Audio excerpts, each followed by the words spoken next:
Welcome to the Real Estate Espresso Podcast, your morning shot of what's new in the world of real estate investing. I'm your host, Victor Menasce. Happy first of the month. On the first day of each month, we review the book of the month. In order to be considered for book of the month, a book has to meet a very simple criteria. It has to be impactful enough that it will either change your life or your perspective on the world. Our book this month is called The Fourth Turning by William Strauss and Neil Howe.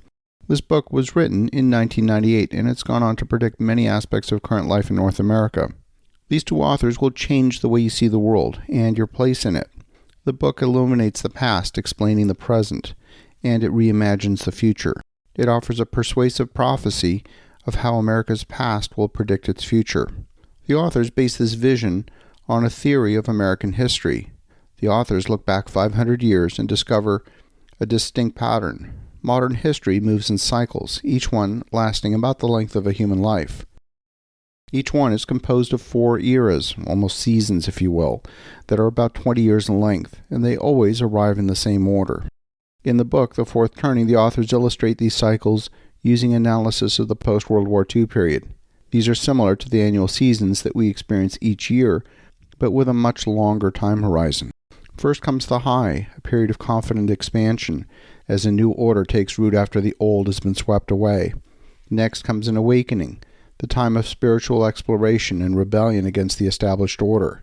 Then comes an unraveling, an increasingly troubled era in which individualism triumphs over crumbling institutions. And then finally comes crisis, the fourth turning, when society passes through a turbulent period in history. And together, these fourth turnings comprise history's seasonal rhythm of growth, maturation, entropy, and rebirth. So the question is, have major national moods like this happened before? And the answer is yes, many times. Our current culture embraces the notion of linear time, that is, time continues linearly. Patterns don't really repeat themselves. But what if there was a cyclical time? It's been said that history doesn't repeat itself, but it often rhymes. Could the notion of cyclical time give greater insight into the rhythm and the rhyming of history? Some of the same things that we're talking about today could have been the narrative leading up to the American Civil War. We're now relatively accepting of the notion of economic cycles. We've studied the subject extensively and have got a better understanding of the forces that create economic booms and recessions. But what if there were cultural cycles? What if there were generational behavioral cycles that tend to repeat themselves? What could we learn about our current state and our future state in the next season of the cycle? We've gone through cycles where the national culture has oscillated between collective action versus rugged individualism. There have been periods when the national culture has been unifying and other times when it's been divisive. This is a book that I had some misgivings about.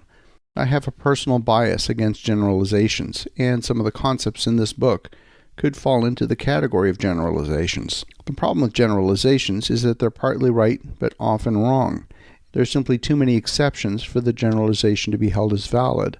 When that happens, generalizations become useless, and they only breed prejudice. The word prejudice, of course, has its roots in Latin, meaning to prejudge. But when the author described things about me, based on my own personal year of birth, that were separate and distinct from my parents' generation, I came to realize there was something to the author's analysis. These seasons, they don't define any one individual, nor do they describe the sequence of events that drive human behavior. But if you were part of the cohort that served in the Army during World War II, you can have a different cultural experience than someone who just missed that experience by virtue of being too old or too young to have served in the military during the war. Baby boomers behaved as a generational cohort very differently than the silent generation or the GI generation. Some people view history as a mere compilation of facts. To matter, history has to do more. It has to reconnect people in time. And our cultural failure to grasp the seasonality of history explains why consensus forecasts about our national direction usually turn out to be very wrong. Back in the 1950s, forecasters predicted that America's future would be like Disney's Tomorrowland, or the Jetsons cartoon if you remember that on TV. The experts foresaw well-mannered youth, a wholesome culture, an end of ideology, an orderly conquest of racism and poverty. So why were their predictions so wrong? When the forecasters assumed the future, they would extrapolate the recent past. They expected the next set of people in each phase would behave like the current set. Had they known where and how to look, these experts could have seen history-bending changes were about to occur. What about today? Forecasters seem to be making the same mistakes. Best-selling books envision a post-millennial America of unrelenting individualism, social fragmentation, and weakening government. A nation becoming more diverse and decentralized. Its citizens inhabiting a high-tech world of tightening global ties and loosening personal ones. The websites multiplying and the culture splintering. We hear much talk about how elder life will improve and child life will deteriorate, how the rich will get richer and the poor get poorer, and how kids today will come of age with a huge youth crime wave. This book says don't bet on it. The rhythms of history suggest that none of these trends will last more than a few years. There will be a destructive period after which there'll be a new rebirth, and the cycle repeats itself for another century or so. As you think about that, go out and get a copy of The Fourth Turning by William Strauss and Neil Howe. Have an awesome rest of your day. Go make some great things happen.